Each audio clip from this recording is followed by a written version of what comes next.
Hello and welcome back to another episode of CMO Confessions, powered by On24 and Esco Media. We are so excited to have you here. Now, in this interview series, we speak with top marketing leaders to find out their trends, pet peeves, and of course, their confessions. I'm your host, Joe Escobedo, CEO and Chief Editor at Esco Media. Joining me is the real star, is Joe Wu, who is the Global Head of Marketing Communications at ABB. Joe, so good to have you on the show. Pleasure to be here. Thanks for having me. Awesome. Very excited. We'll go ahead and kickstart today's CMO Confessions. Joe, speaking with you, I know you have a very rich and colorful background, and so I'd love to hear about quick confession. So traditionally, we take this time to figure out maybe a project or initiative that didn't quite go to plan, but there was a big learning experience out the back of that. So is there anything that comes to mind? Gosh, you really take the whole sort of CMO confession seriously here. Look, I would say two things. One is I wish I've had an epic failure so that I can actually share something really exciting in response to this question. But what I would say is that not everything goes to plan, and that's the reality of it. And as a leader, you need to embrace that. But I don't view them as failures necessarily, or I don't view them as mistakes necessarily. It's an evolved version of what you originally planned. But I guess a more specific response to your question in terms of if we're here on a conventional, I would say that I've had quite a significant leadership transformation. That's probably what comes to mind when it comes to big lessons learned in my career. And there was a particular pivotal moment, I would say, a few years back. I did a training course with GE, and it was unlike any other. It was called Breakthrough Leadership. And they took us to the Werribee Mansion, which is a very different kind of location. It's lots of space, lots of gardens, not the typical sort of CBD hotel. And I still remember one of the exercises that the trainer actually said to us was, go out to the garden and walk around for 2 hours. And typical sort of type A characters of the people in the room, we said, okay, what do you want us to solve? What's the problem you want us to solve? What's the challenge? What do you want us to think through and come back with ideas? And he actually said, no, nothing. I just want you to walk around the garden. And that was pivotal because having that space and that time to just walk and be in your thoughts and be introspective, it was really transformative, actually. And from that time, I actually had quite a number of epiphanies. So one was people over. Before that, I was very outcomes-based. I was driven. I really challenged my team and stretched my team a lot to achieve outcomes. And I realized that it's actually not about the outcomes, it's about the people. You need to invest in the people. You need to care about the people. And when you do that, when you show compassion and empathy and real care for them, they will deliver. The second revelation I had in my mind was around give more than I take. So really be in service to others, find ways to give. And the third revelation was around strength and vulnerability. So they're actually interlinked. Vulnerability doesn't make you weak. Vulnerability actually makes you stronger.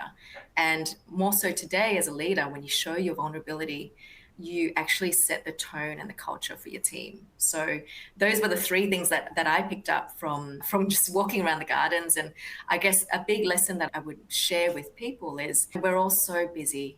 We have so much on our plates. There's massive to-do lists. What would happen if you just canceled all your meetings for an afternoon and just walked? Go to a place that inspires you, be around nature, go to the gardens, go to the beach, spend time with the ocean. You'll be surprised what ideas and thoughts that you might get as a result of that space. Absolutely. I completely agree. I'm very much like you as well, too. So I have my long checklist of things I need to do. But on Friday afternoons, I usually chalk out some time to walk around. There's this little lake in my place. And to your point, it brings up new inspiration, new ideas, new ways of thinking that if I just taken those meetings or I just did the work straight through, I wouldn't have had that breakthrough. So I love you sharing that story of walking through the garden. And also the three epiphanies you had. You talked about people over giving more than you take, which I think is a very practical tip. And then strength and vulnerability. So for the third one, strength and vulnerability, can you maybe share a bit more in terms of how you're doing that as a leader or maybe with your team? Yeah, I think it's really just showing up as your authentic self. and actually saying to people, life is not perfect, and I'm also not a perfect. There is no perfection in as a human being. Life is messy. So there are times where I need to take a call from a park because I've got my child there and I'm multitasking there. Or there are times where I don't feel 100%. And so explaining that to the team and saying, hey, I don't feel 100% today. This is how I'm showing up today. And if I have less energy than usual, then this is the reason why. And I think when you do that, you also give permission to people to show up as themselves as well.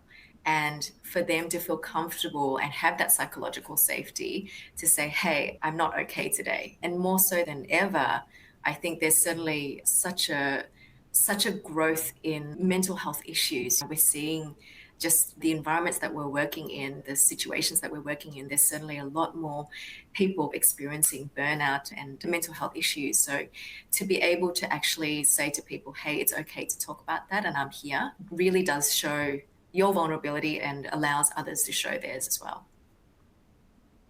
Yeah, absolutely. We're gonna definitely can I have some time a little bit later to talk about how you build relationships with your team, particularly those who are based remotely or globally. But before we do that, I'd love to hear a bit more about your career journey because I know it inspired a lot of the team members on our previous call. So what was your journey like from when you started to becoming the head of marketing? Yeah, sure. I actually started in a mine, working within a mine. So I got on a graduate program with BHP, which then turned into One Steel. And I still remember 18-year-old self, my first time being flown on a kind of small propeller plane to Newcastle and looking outside the window and seeing kind of these big factories. This is what, 20 years ago. So Newcastle is different now, but seeing kind of black smoke coming out of these factories, these steel mills, and thinking, what am I walking myself into? So started there in the graduate program. I guess what was really pivotal for me, 6 months into the graduate program, I got put on a project with the managing director and to research a particular problem. And I presented on it and I presented my views on it. And as a result of that, there was a role that came up to lead marketing strategy.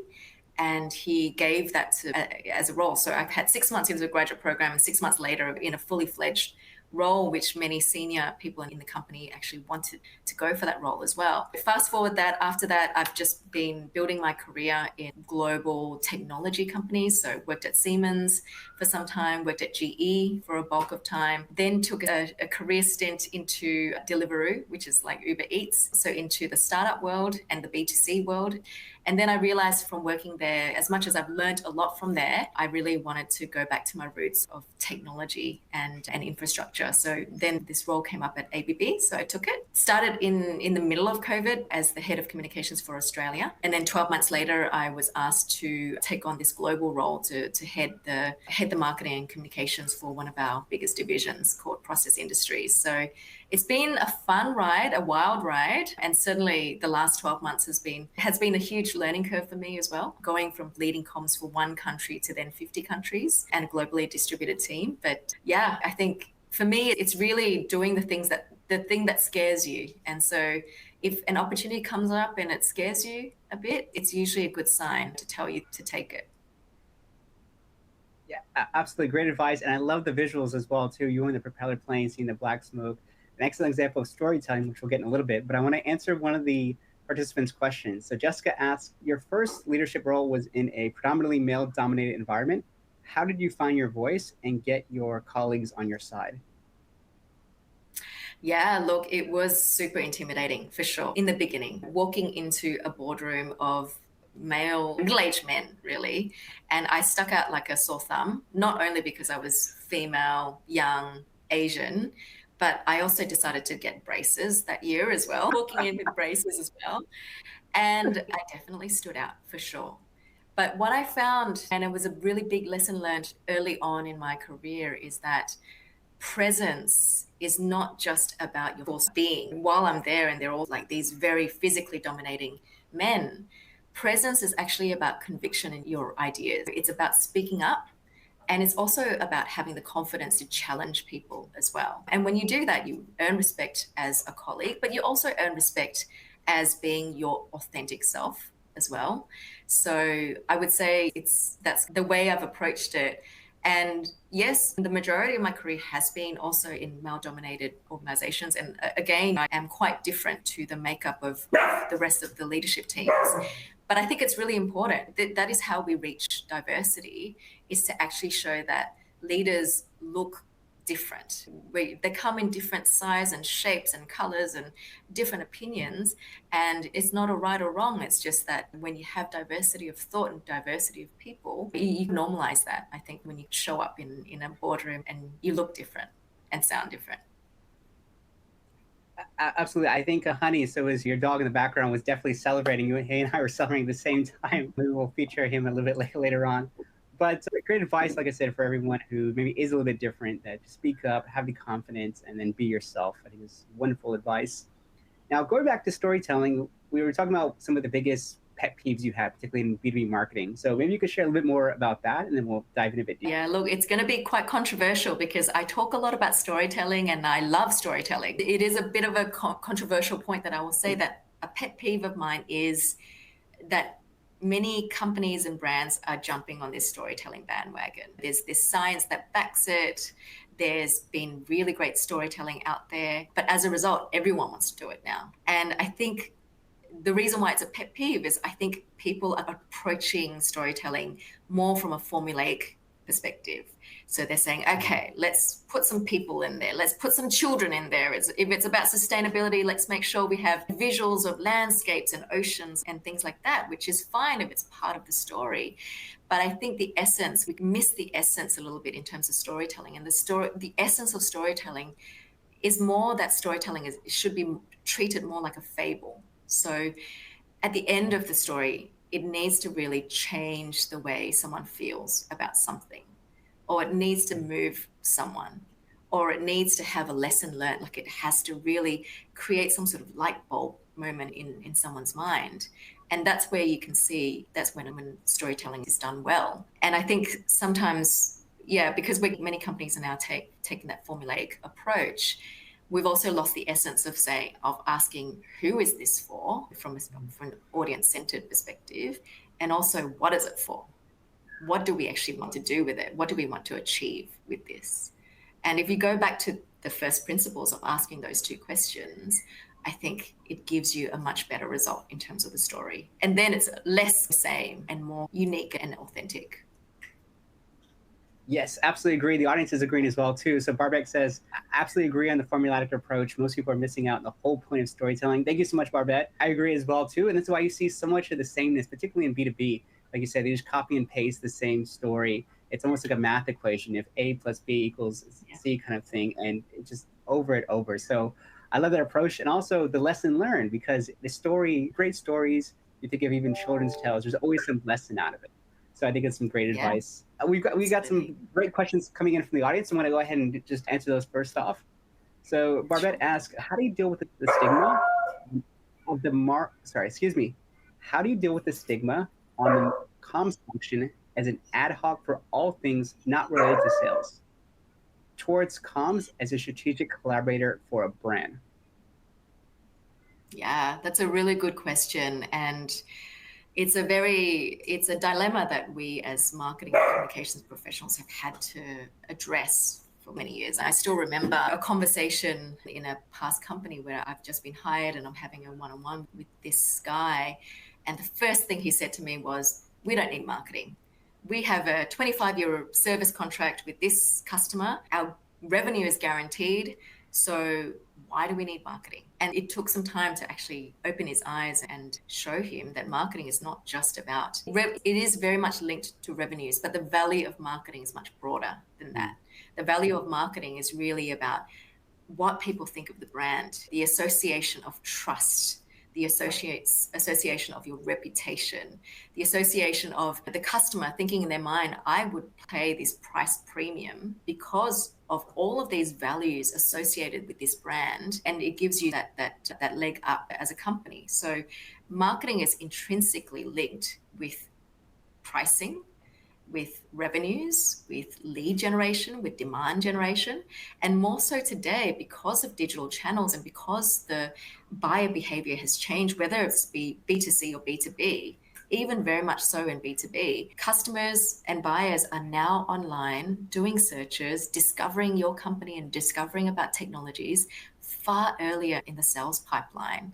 And guess what? We in marketing are in the driver's seat to be able to influence early in the pipeline. We are able to influence these people who are in this discovery process online. And then as a result of that, we are very much involved in earlier in the sales pipeline and also pipeline velocity, so pushing the customer through the pipeline, and therefore it brings us much closer to sales too. So it means that we can have that conversation with real metrics, with real numbers, and actually say to the sales manager, hey, I've created these sales leads.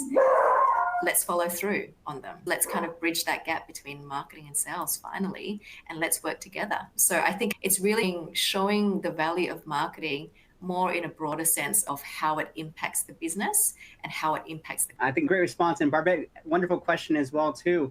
And you mentioned so many different things that marketing is responsible for, from pipeline velocity to branding to everything in between.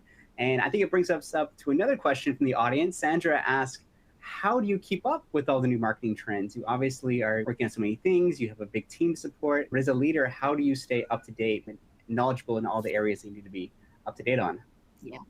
Yeah, definitely. I read a lot. I think it's really important to read a lot. And by the way, I'm not obsessed about marketing. I read about broader topics, which I think is important to be a well-rounded leader and a well-rounded person, to read beyond your space. But I also think sometimes we get all so busy that we forget to prioritize ourselves and our own development. Certainly also as a leader, you're always prioritizing your people's development. And when you have performance reviews, you say, hey, where do you want to go next? And what do we need to do to get you there? But how often do you ask that to yourself? So I think sometimes as an individual, you need to be the master of your own destiny. You need to take a step back and say, okay, where are my gaps of knowledge? Where am I really curious to learn about? And what are the things that I can do to learn it? There are short nuggets of training that you can do on LinkedIn. I think LinkedIn Learning is a really great resource. If you only have half an hour or an hour to spare a week or a month or whatever it is, go into LinkedIn Learning, block that time in your diary and take up a course that's very quick and snackable. The other thing is I also attend marketing conferences. Often it's because I'm asked to speak, but I'm not one of those speakers that just fly in, fly out, do my speaking gig and leave. I actually see it as an opportunity to network and meet other people, but also sit down and learn from others as well. Because these marketing conferences is really a great way to actually find out what's in the forefront and what are the new trends in your space. Awesome. So you mentioned being the master of your own destiny, taking your education under your kind of own control. You mentioned bite-sized lessons on LinkedIn Learning, as well as attending marketing conferences to network and learn from your peers. So great tips. And once again, great questions, guys. Thank you so much, Sandra. We're getting flooded with questions, so I'm going to just fire them at you. That's all right? Sure. All right. So I'm going to ask, what does authenticity in marketing mean to you? Tough question. What are your thoughts on that one? Authenticity in marketing. I think authenticity in marketing is really boiling down to the essence of who you are as a brand and also what you stand for. And I think as marketers, we have the role to distill very complex ideas and thoughts and concepts. And certainly coming from an engineering company, it's very technical. I can get on a call with engineers and we could spend the whole hour just talking about a topic and get really deep. But at the end of the day, we still need to boil it down. What is the essence of the key message here? What is the essence of this solution? What is the essence that we're trying to communicate? And so I think the authenticity is really, how do you boil it down to a single sentence even? What is it that you're there for? Why are you there as a company? What problem are you looking to solve? And what do you stand for as well? Now, I would say that it's easier for some companies than others. Of course, when you're in a healthcare industry, it's much easier to boil that down into that clear purpose. Whereas when you're in a, let's say, very commoditized product, it's a little bit harder.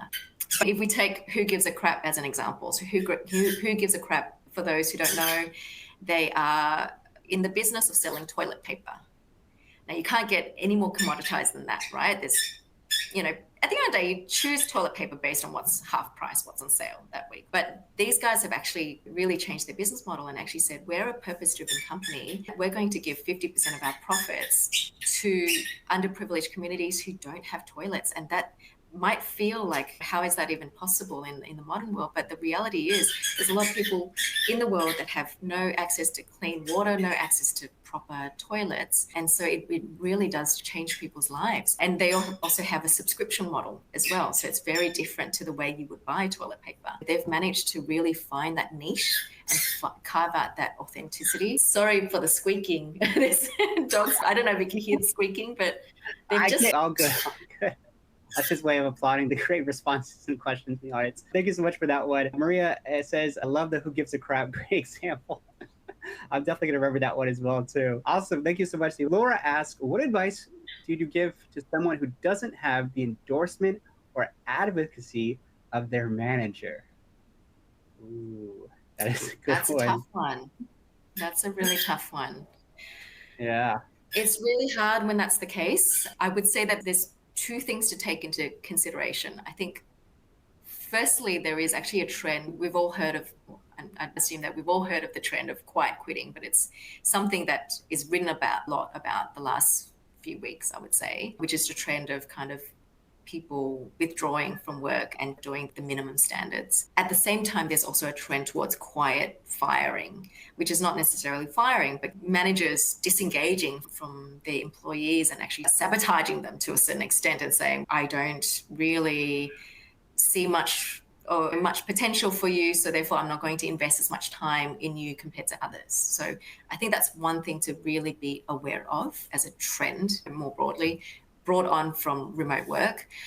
I think secondly, more so, I guess the direct, to approach this question more directly, it's really hard when the manager doesn't endorse you or doesn't advocate or doesn't support you, because sometimes there can be a blocker. And I think in those situations, you need to have that really difficult conversation with the manager and say, hey, you've brought me on to achieve this, and I am trying to achieve it. Let's be clear on the objectives firstly. Let's make sure that we're aligned in terms of what is it that we want to achieve. Now, how to get there, this is how I think we should get there. And maybe it's contrasting to what you think, but at the end of the day, you brought me on for a reason. And I have conviction in doing this, that this is really the right way. But of course, it has to be a two-way conversation. I think maybe understanding why the manager is feeling or thinking the way that person feels and thinks, why that person might not be necessarily endorsing you, really understanding, getting to the crux of it, I think is really important, and having that open conversation. But of course, I know that's hard to do, but it's worth doing it, because if you don't put it out there, then you will just keep on hitting against this barrier time and time again. And eventually you get frustrated. One of you will get frustrated, or both of you will get frustrated, and then there's no progress towards it. So that's one thing. The other way is also finding an advocate within the organization that can also help you, coach you, mentor you to try and respond to your manager in a different way as well. Yeah, great advice. And Laura, thank you so much. I know it was a tough question to ask, but I really appreciate you asking that, because I definitely have been in that same position on the opposite side as an employee, and kind of being pushed away to the point where they wanted to fire you, but then that was their way of pushing again. So great advice from Joe. And also, I'm thinking also for marriage advice too. If there is a problem, talking about it and working it out. Easier said than done, but I think, yes, absolutely great advice. Huntington asks, when we have challenges in products and sales themselves, how to do better marketing communications to engage our customers.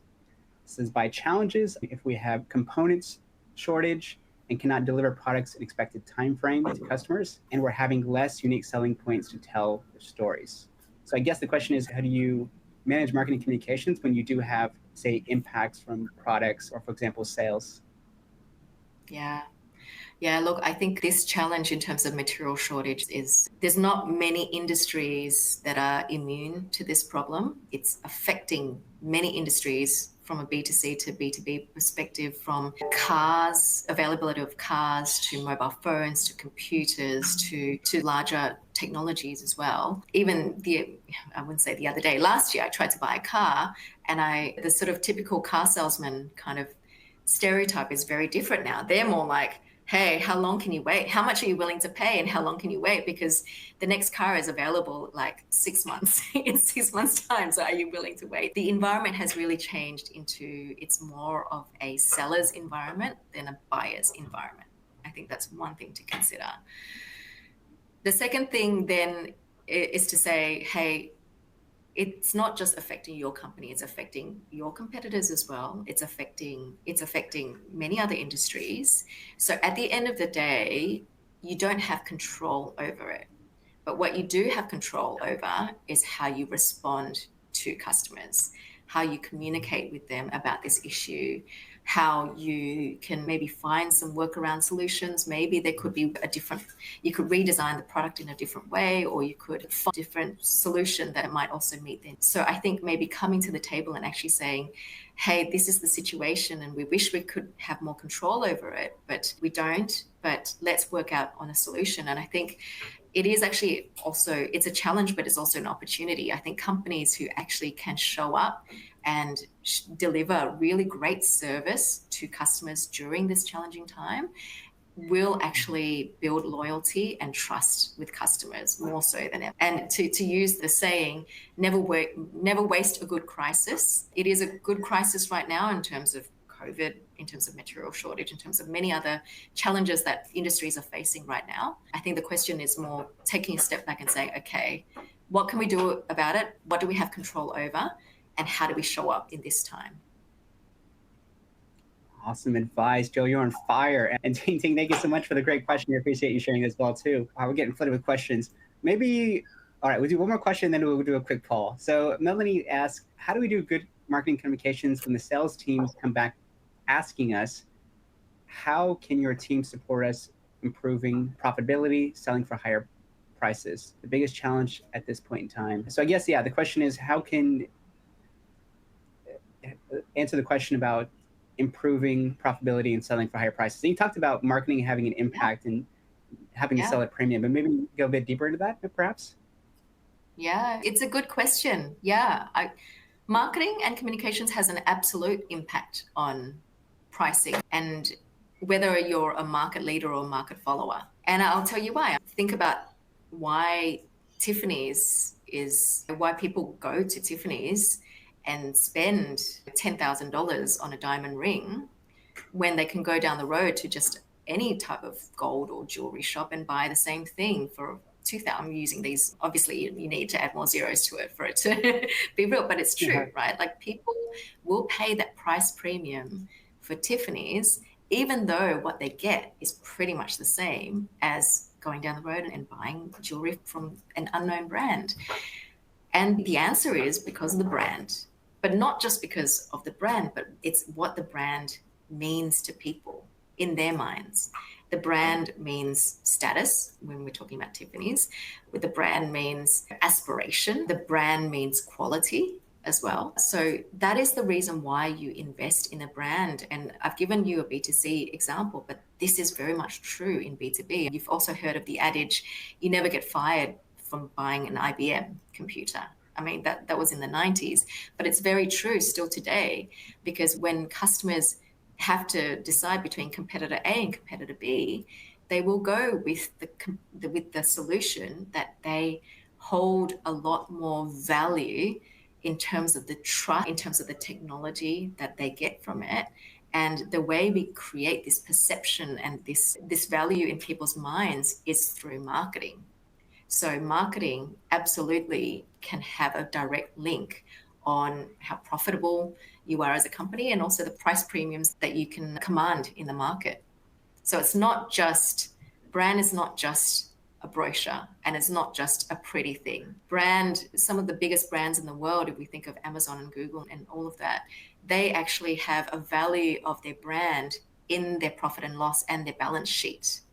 So they actually put a dollar value to their brand in their balance sheet for their shareholders. So if there's nothing more of a proof to show that there is an intrinsic link between marketing and revenues and profit, then I don't know what else is there. So I think it's maybe articulating it in that way to the sales team. That's very cool. I didn't know about that. I'm going to actually check out some of their financial reports and look deeper into that. So it's a very practical way of showcasing that. Guys, we're going to take a quick break and we'll do some quick poll questions. So let me see if I can push this to you guys. Can you guys see the poll? Hopefully. All right. Can you guys see my poll? All right, cool. Awesome. So we'll give you guys about a minute. And yeah, we'd love to hear your thoughts. What is your priority for Q4? So there's building brand awareness and thought leadership, driving and converting pipeline, better CX/end-to-end customer journey, driving digital transformation. The last one is better marketing and sales alignment. Good question and good responses to pick as well. I'd be really curious to see what people say. Yeah, absolutely. And while we're having this mini break, I just wanted to say a big thank you to the audience as well. Really great questions coming in, as you said, Joe. Thanks for your time. Thanks for your engagement. Thanks for asking the questions that's really on top of your minds. And some of the questions aren't, I guess, easy or textbook questions, which I think is great. So keep them coming. Yeah, kudos to you for providing all the great answers. I think it just inspires people to put themselves out there. And some of these questions are quite personal as well, too. I obviously feel very comfortable with you and sharing your experience. So thank you so much for that, Joe. Awesome. Probably go ahead and reveal the poll. Let's see if I can do that now. Ooh, interesting. Okay. So 35.7% says building brand awareness and thought leadership, followed by, okay, two second places. So driving and converting pipeline, which I would have thought would have been number one, 25%. And also at 25% was driving digital transformation. Interesting. Better CX and end-to-end customer journey was about 10.7. And better sales and marketing, only 3.6%. Very interesting results. Not what I would have expected at all, but Joe, what are your thoughts on those? Yeah, interesting to see that brand awareness and thought leadership's number one, actually, because I think with the top thing that's on marketers' minds right now is that digital transformation. There's just there's an explosion of marketing technology platforms, and there's also an explosion of conversations in companies, right from the CEO level to technology level to salespeople, to say, hey, what are we doing in terms of digital channels? And yeah, creating that pipeline. So interesting. But I think I also like that people are responding this way because we're going back to the fundamentals, even beyond the fancy digital stuff, to actually saying, hey, we still need to continue to invest in our brand and invest in thought leadership, which is great. It's surprising, but also I like that we're getting back to or maintaining the fundamentals. Yeah, I'm as well too. I was very heartened to see that. But I think it makes sense as well too, because I was reading that sales cycles have extended quite a lot this year compared to previous years. And part of that may be towards the second one, which is driving converting a pipeline. But also going back to your point, the brand obviously plays a big role in, whether or not you're able to close the sale and also to convince them to go with you. You mentioned the IBM example. So I think there may be a little bit of parallel between building brand awareness and thought leadership and getting top of mind and maybe accelerating some of those pipelines. Maybe somewhat correlated, just throwing out some thoughts out there. Awesome. Thank you guys so much for the great responses and voting for that. I've got a couple more questions for you, Joe, if that's all right. One of which was around, we talked about leadership and managing a team. You're managing a team globally.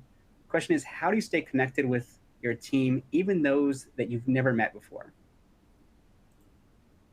Yeah, still to this day, I haven't met probably half of my direct reports. So they're all globally distributed. Most of them are in Europe, so Switzerland, Germany, Sweden, and so on. But I've got people in the Americas, in Chile, in Peru, in India, in China, and so on. They're all globally distributed. I think the fundamentals of building culture and trust and belonging still is the same, in that you want to try and understand people for who they are, not what they do. And so some of the practical things that I've done with my team is when I first took on this role, the first thing I did in my first meeting with my direct reports, instead of doing the general, sorry for the growling behind me, but instead of doing the sort of, hey, this is me, this is my experience, this is what I bring, I actually did a very quick spiel about who I am, but then I opened it up and had a round the table question of, what is something that's interesting about you, that's surprising, that will surprise people? And it was a great conversation. We had so much fun. People discovered things about their colleagues that whom they've been working for years and years that they never knew about. So we had someone who's a firefighter, someone who's a dancer, someone who has songs on Spotify, someone who is certified as a whiskey connoisseur, someone who has a beer and book club, like really discovering people for their passions and who they are. And I think that really set the tone for the team, even though we're all globally distributed and many of us haven't met each other yet in person. And so what I've also done practically, just to give people some ideas, is every 2 weeks we've got a team coffee chat in the diary. And I've said to people, this is not mandatory. You show up if you want to show up. You don't if you've got too much on your plate. But also the key thing about this team coffee chat is that we don't talk about work. So what we do is it's the concept of play, because I have this belief that we need to play more as grown-ups. So it's someone takes in turns to ask interesting questions, and we also answer the question, and then we pass the ball to someone. So someone would ask a question like, what is the superpower that you would want to have if you could choose only one superpower? So I would answer the question, and then I would say, okay, I'm passing the ball to Joe. And then Joe would answer the question, and so on. Because I think part of the awkwardness of digital is that people are quite quiet because they don't want to speak on top of each other. So if you pass the ball digitally, it makes it flow, it makes the conversation flow better. Yeah, so I think find ways to really get to know your colleagues as a person, and also celebrate your differences. I love our WhatsApp. So we've got a WhatsApp within my team as well. And we celebrate festivals, global festival days, whether it be Indonesian Independence Day or the Holi Festival. And Holi Festival is what people also call Festival of Colors, where people in India will come together and they'll sing, dance, they've got all these colored powder and they throw it in the air, and it's a great celebration.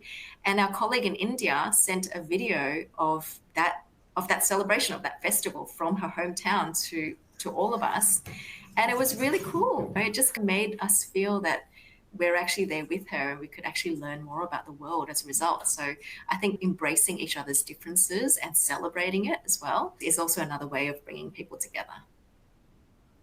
Yeah, very cool. I'd love to be part of your team as well. It sounds like quite a tight-knit crew that you've developed, like you said, sharing experiences, finding more about the people as well, too. When you were talking about firefighting and dancing, I thought I was thinking about dancing firefighters. Like, very interesting way of building it was the same person. So the dancer and the firefighter was the same person. Oh, he was. He probably is a dancing firefighter. Okay. That is something, yeah, you don't see every day. Yeah, definitely. Awesome. A couple more questions I'd love to get your thoughts on. Because you're in a global role, curious, apart from obviously the longer days and overseas calls, what do you think marketers need to be aware of when moving from, say, a domestic to either a regional or a global role? Or so, what has been kind of the biggest challenges you overcame, and what do you think people need to be aware of in overcoming those? Yeah, I don't want to paint too rosy of a picture. It's great to move from an Australian-based role to a global role, because the challenges are meatier. The people you meet are really fascinating, and the work is just really great. I'm so energized by the work. The flip side of it, and especially with majority of my colleagues being based in Europe, it means that I'm on calls at 10 o'clock at night, 11 o'clock at night, midnight. And there is a danger of kind of burning the candle on both ends, because you can have very early calls with the Americas, then you have calls with Asia during the day, and then you have calls with your European colleagues before you go to sleep. And of course, when you go to sleep, your mind is wired, and it's like so hard to go to bed. And also, there's this risk that it happens of work even infusing into your dreams, and you just don't feel like there is any rest. So that is the flip side to it, I would say. But I think what I've learned is you need to set those boundaries for yourself, but you also need to communicate those boundaries to people. So for me, it's things like Fridays, I finish early. There's definitely it's a non-negotiable. I don't have any calls Friday night, my time. And that is the time that I spend with my daughter, and we do fun things together. There's also a cutoff in terms of the time of night that I completely say no to all the meetings, and also the morning, how early I say yes to meetings as well. And also making sure that I have breaks that I kind of structure breaks. So for me, it's yoga every morning. I do yoga every morning as a non-negotiable, so that it's a way for me to work on my health and my fitness, but also on my emotional and mental well-being as well. So I think it's really setting those clear boundaries. And what I would say is there is this talk about work-life balance. How do we achieve it and so on? The way I see it is more about work-life integration. And the word integration actually comes from the Latin word integrare. And what that actually means is made whole. So when you think of that, it's really about your life is made whole by your personal life as well as your professional life. So how do you make the most out of all of that? How do you make sure that it gives back to you as well? So yes, and I think sometimes people feel like it's out of control. And there are days where it is out of control. I have to admit it myself. There are days where I have burnt the candle on both ends and I felt really tired.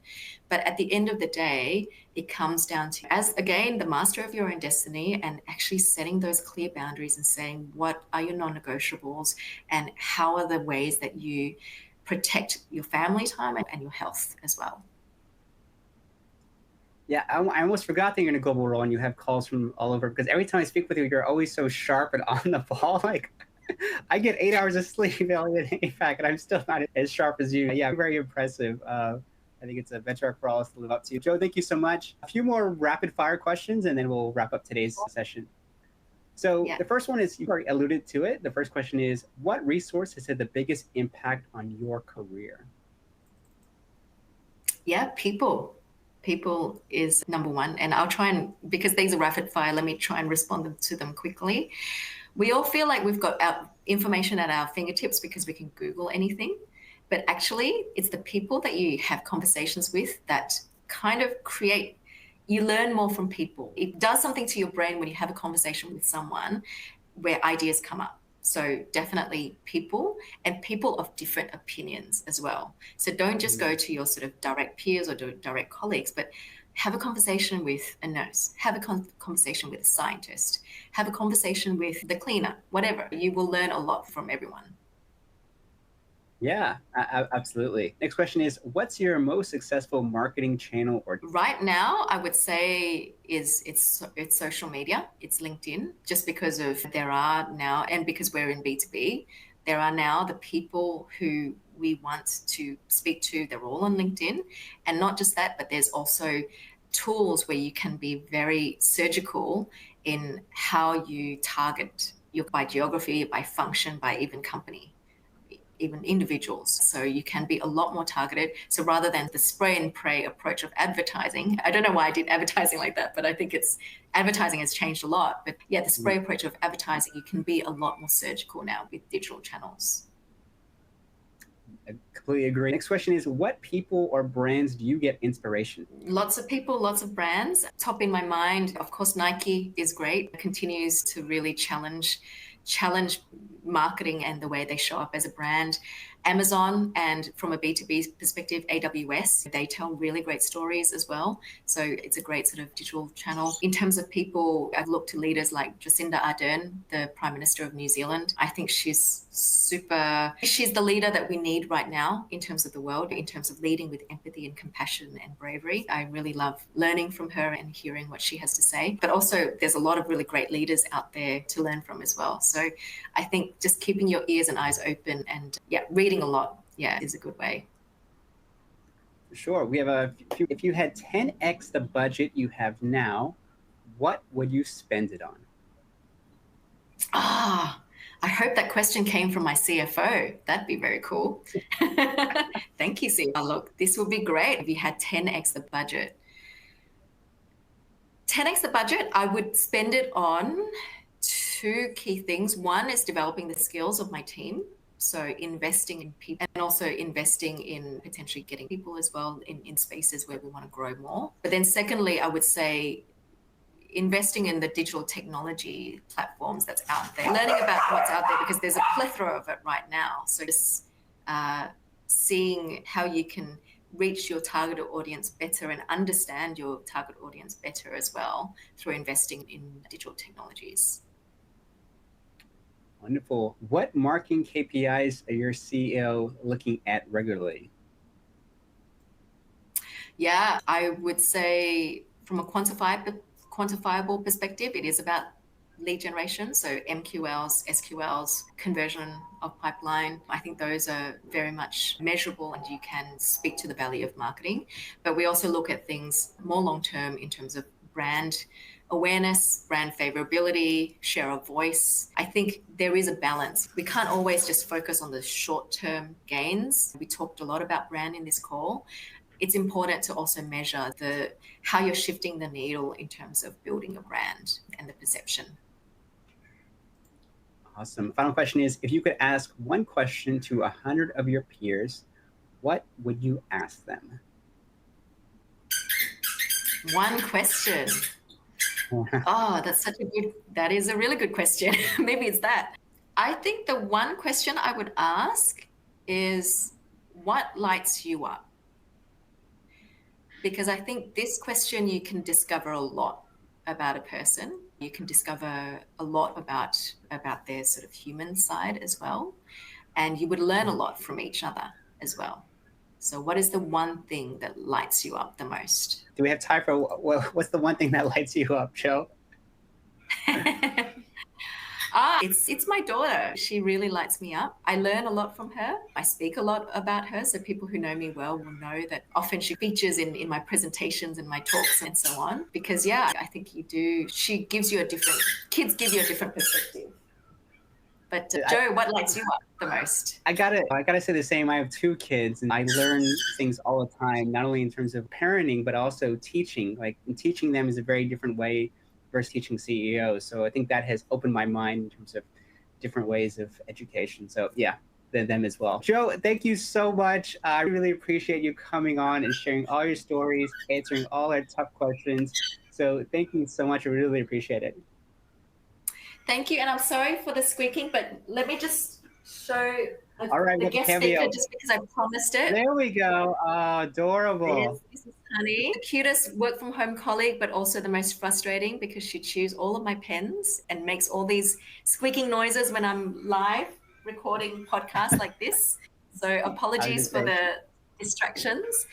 But hey, thank you. Thanks, Jo. Thanks for having me on. Thanks for the really great questions and the engaging conversation. And a big thanks to everyone who joined us live as well and asked the really great questions. So thank you very much. Absolutely. Thank you so much for our audience. We really love the great questions you guys had. We'd also love to get your feedback if you enjoyed it, which hopefully you did. There is a survey that we'd love for you to complete. It'll pop up, I think, after this event. So please feel free to fill that out. And if you really enjoyed today's episode, there's plenty more episodes on CMO Lounge, which is available on the console here. So you can check out all our previous episodes, binge watch it whenever you have time. But otherwise, thank you guys so much. We really appreciate it. And we hope to see you on the next episode of CMO Confessions. Take care, everyone. Bye, guys. Thanks, everyone.